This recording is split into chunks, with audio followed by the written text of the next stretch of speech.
All right, y'all. Keto Coach E here. Welcome to Keto Class, our normal Sunday keto class. Now, tonight we're going to talk about ingredients. We're going to talk about certain ingredients because there's certain ingredients that have some names, some weird names that, sometimes can be confusing, that people are trying to figure out what exactly is that. So I got about 3 of them that we're going to talk about tonight.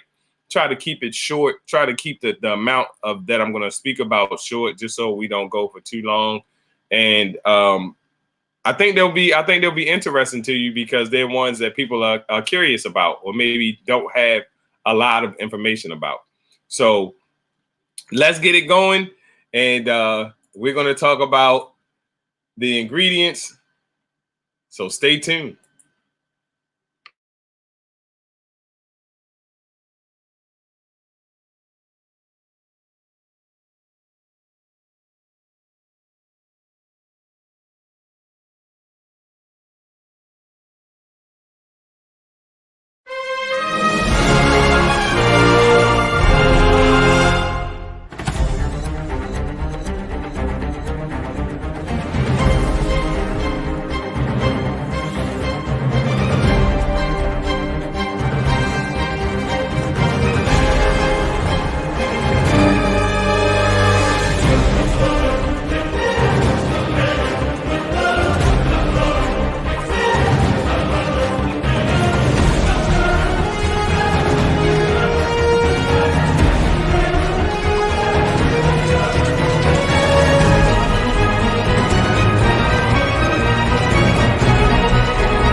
All right, y'all. So we are live. So I have some newbies here on the TikTok side. I see Miss Kelly said that she wants to know a little bit about the background of the live. So basically, y'all, what we do here is on Sundays at 8:15, we do a live where I basically will have a topic that I will talk about. And then on TikTok, I will do the after party where I do a Q&A. I do Q&A on Facebook and YouTube, but it seems to be less interaction on those platforms where people don't typically ask questions as much as they do on TikTok. So I will kind of glance over the TikTok, answer some questions throughout the live as well. But if you have any questions on the YouTube or the Facebook side, definitely drop them in the comments. I'm monitoring the comments as we are live. So that's pretty much the format. I'm also live on Wednesdays and some Fridays. Fridays is like a pop-up day. So, some Fridays you'll catch me on live, and I try to keep it consistent at around 8:15 Eastern time. And some other days I might just pop up, at any old time. Hasn't happened recently. My schedule seems to be super full, like like full to the max. So that's basically the format. That's the format we have here. And I love to answer questions. That's what drives me because I've been doing keto for 4.5 years and I don't know where you are. So if you have questions, then I can elaborate. I can go deep. I can dive in. But otherwise, I'll just be scratching the surface on all of the things that I think are the basics that people need to know. But if you have specific questions, y'all feel free to ask it. This is, like I tell everybody, y'all, this is free coaching. This is free coaching. And I always do what I call a humble brag, is that my keto group, which I call a keto mastermind. So my keto coaching group, which I call the keto mastermind, has lost over 1,300 pounds in the last 12 months. It's actually more than that because we didn't do the 12th month. So in 11 months, over 1,300 pounds, which is over 125 pounds a month. And on average, that's an average of 25 people. So of course, the people have cycled in and out over that period of time. Some have, because I've had some that work with me for a year or longer. At this point, a little over a year, and I've had great success. We have 2 individuals that are at 100 pounds of weight loss after working with us for 1 year inside the mastermind, inside my coaching group, and over 1,300 pounds lost as a whole group over the last 11 months. So I say that to basically say everything that I do here live is I don't hold nothing back. I have a course, but I'm not here to funnel you to my course. Like I know like there'll be some people who will say, well, they won't give you all the information. If you ask a question, I'm giving you all the information. I am not holding anything back. So questions drive all of this. That long, I need to cut that along. It goes off every time we live on on here. So it's up to you to ask the questions. If you don't ask the questions, you have the opportunity to get free coaching right here. Don't be shy. Ask away. On TikTok, you can go live with me. I mean, honestly, here on Facebook, I can invite people to go live here with me as well, and YouTube to ask questions. So let's get it going, y'all. So I'm going to talk about the green. So I see, hey, I got 2 people on. It says Facebook user, so I don't know exactly who it is, but thank y'all for popping in on the Facebook side, y'all. I wish I could like it. I can't even I could show it on the screen, but I can't like it. So, so y'all, thank y'all for coming in. But we're gonna talk about some agrees. I'm gonna say this last. I'm gonna say one for last. So one thing that you see a lot, one word that you see is gum, like gar gum, and you see that word. You may see a word before, and then you see the word gum, GUM. So when you see that word, gum is pretty much a dietary fiber that is a probiotic, and it's usually used as a thickener. And a lot of the ingredients that you see, that you'll kind of see that as a reoccurring thought, is that they're used as thickeners, and sometimes they're fibers. So gum is a probiotic fiber. So when you see that, you don't have to be so worried about it. Hey, Gabby, I like your logo. I like your logo you got there. So I just popped you up on the screen there. So that's Gabby. So thanks for popping in here. And I'm checking for the questions over on the TikTok side if y'all got any. So yes, the gum is basically that's it. It's a thickener and it's a probiotic fiber. So that's one of the easier ones. So let's look at vegetable glycerin. So glycerin, it is also the vegetable glycerin is plant derived. It's colorless and odorless, and it's another form of a sweetener. So that is vegetable glycerin. I'm gonna spend a lot of time on that one. Let's look at sunflower lectin. So sunflower lectin, I see a couple. Yeah, xanthan gum. I see xanthan gum in there. So yeah, xanthan gum. That is that's where you see that word gum. It's a dietary fiber. It's a probiotic. So looking at sunflower lectin. So lectin is a fat. So the lectin, the word fat, really means it's the fat that's extracted from, in this case, the sunflower. So whatever word you see in front of lectin, it just means that they basically extracted the fat out of that particular item, whatever the item is. So sunflower lectin seems to be the most popular one, but there are some others. Y'all can definitely drop them in the chat. If you can think of some, or that you've seen some that have a word in front of it and then lectin, but it is basically the fatty substance found in plants and animals, and they will put that in ingredients. And I see that a lot on ingredients, and I'm always like, well, what the heck is a lectin? And that's basically what it is. It's the fat extracted from a plant or an animal. And usually it will tell you what that plant or animal is before the word lectin. All right, so I see a couple questions in there. So I see Mama Shane says, hey, coach, she said, did you get my message about the pancake mix? I think I didn't get the second message. I didn't get the second one. I believe you sent the Pinterest message, and I couldn't open it. So if you sent the screenshots, I didn't see that yet. So if you didn't, I did. But if you want to send it here, if you want to ask me right here, if that's not what you're talking about, let me know, and I'll answer it right here. So we talked about the gum. We talked about the sunflower lectin, which is another one that a lot of people ask about.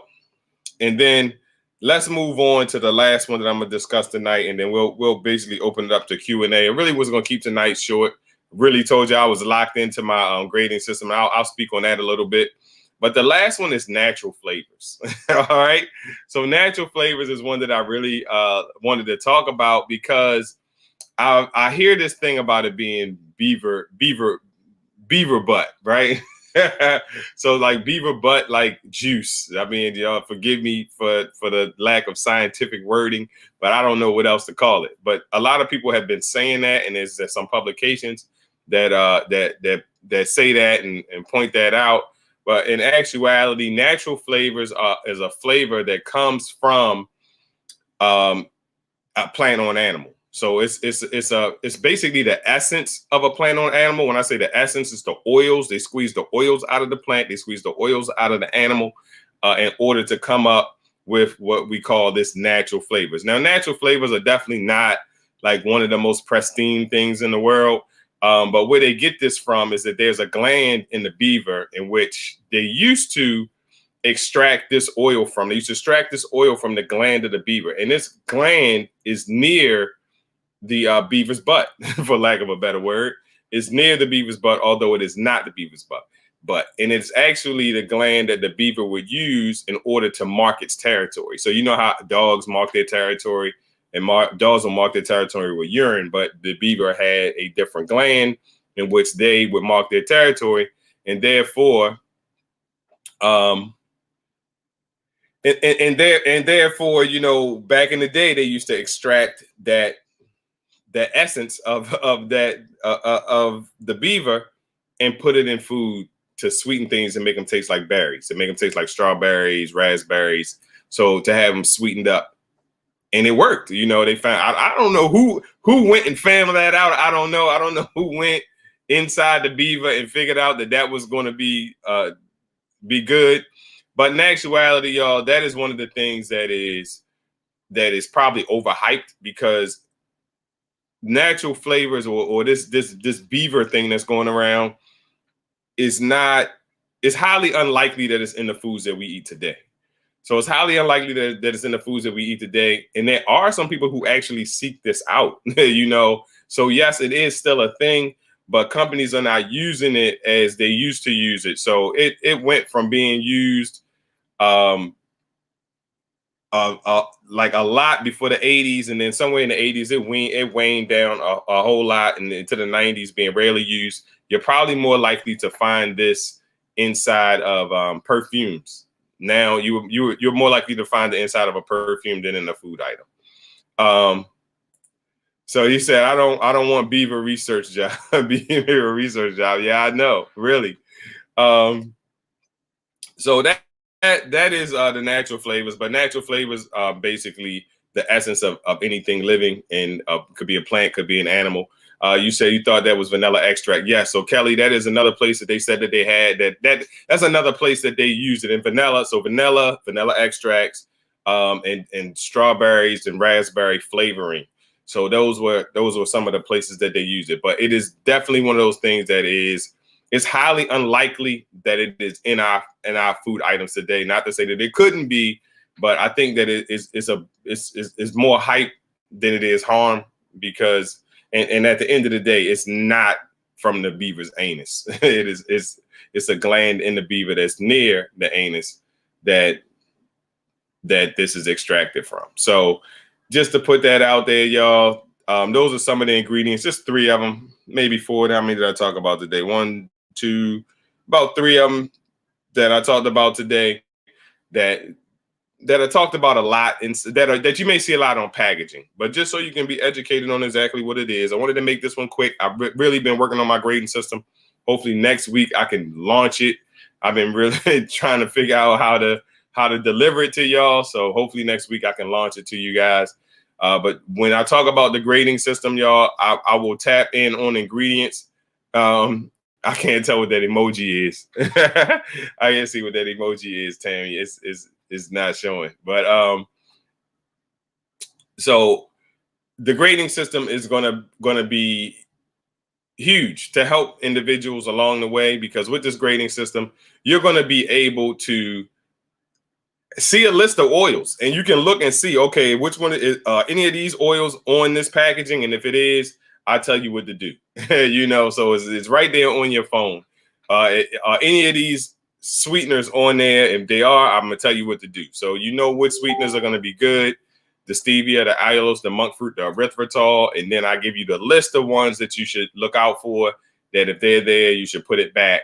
and or take points away. So I created a grading system. I'm a teacher, so I made it just like a teacher's grading system. So like a rubric in a sense. So if everyone starts with 100, right? So when kids start school, everybody's passing when they go day one, right? Everyone has a 100%. So basically, we take points away based off of what they put into the product. So I look at the total carbs first. The total carbs are over 10. I'm subtracting 1 point for everything over the total carbs. So everything over 10 on the total carbs. So not only that, then we look at the sugar. So I look at the added sugars. I look at the total sugar. So if there's any added sugar, then we take 10 points away for every gram of added sugar. Why do we take that many points away from every gram of added sugar? Because it's just like you wouldn't take a product in your kitchen and you wouldn't scoop sugar and put it on a product. You wouldn't put any grams of it on in a product in your kitchen. So we don't want companies putting grams of sugar in the products that we're talking about. So Gabby asked about what about the glycerin? So the glycerin is really it's a sweetener. It's a plant-based type of sweetener as well. And so I see Tammy saying gross. So yeah, so that's a plant-based sweetener. So when you're looking at that's the vegetable glycerin as well that I had on the list. But when you look at that grading system, y'all, it's going to break all of these things down. It's going to give you all of the ones, the good, the bad. It's going to tell you how many points to take away. And then if anything under a B, you want to look for, if it's a C, you want to look for a B level or A level item. If it's a C, you also say, hey, I'm going to make sure that I moderate this, or maybe I'll get it today and won't get it again for a few months, or, so, and D's and E's, we just leave in the store totally. We don't fool with those at all. And these are the strategies that I give to my groups so that they've been able to have such great success. So we have had a lot of success in the group, and I can't even like just say it's all the learning, because some of it is also just having the grit to stick with it. I mean, because the two individuals who've lost 100 pounds have been in the group for a year, so, you also have to have some consistency in order to get those results. So those are just a couple of things I wanted to touch on. Just a little quick chat I wanted to do on the YouTube and the Facebook side today. So y'all, I appreciate y'all popping in. If you have not gotten my book, the Keto Playbook, make sure you go to Amazon and grab that book. That is like this. It's like the ketogenic playbook. If you open that thing up and you read it, you will know all of the plays to have success in the ketogenic lifestyle. It's an easy read. Most people who are heavy readers can read it in a day, and it's a great resource. It's a smaller book, so it's not something that you lug around if you want to just throw it in your pocketbook or something like that. In the store, I have a lot of food lists in there as well. So it's definitely a great resource. It's on Amazon. It's in the link in my bio on all platforms. You can get to that. So check that out. And if you already have it, please leave a positive review, because that lets people know what you think. I say positive review. I'm cheating. Not a positive. Please leave an honest review. Hopefully, honestly, it's a positive review. But I'm not asking you to leave a positive review if it's not positive. But leave an honest review based off of your experience with the book and with me. And like I say, most authors, you can go buy their keto book and you'll never talk to them. You'll never have the opportunity to be able to interact with them and have them answer questions for you outside of whatever videos they make online. I'm a little bit more accessible, maybe because I'm smaller, but I'm a little bit more accessible than they are, because you can talk to the author of the book. You have my phone number. My phone number is accessible to you guys as well, to be able to reach out and ask questions and text, and I always get back. So I appreciate y'all stopping in here today on the Facebook and the YouTube side. Meet me on TikTok for the after party, and I will see y'all soon. Have a great week.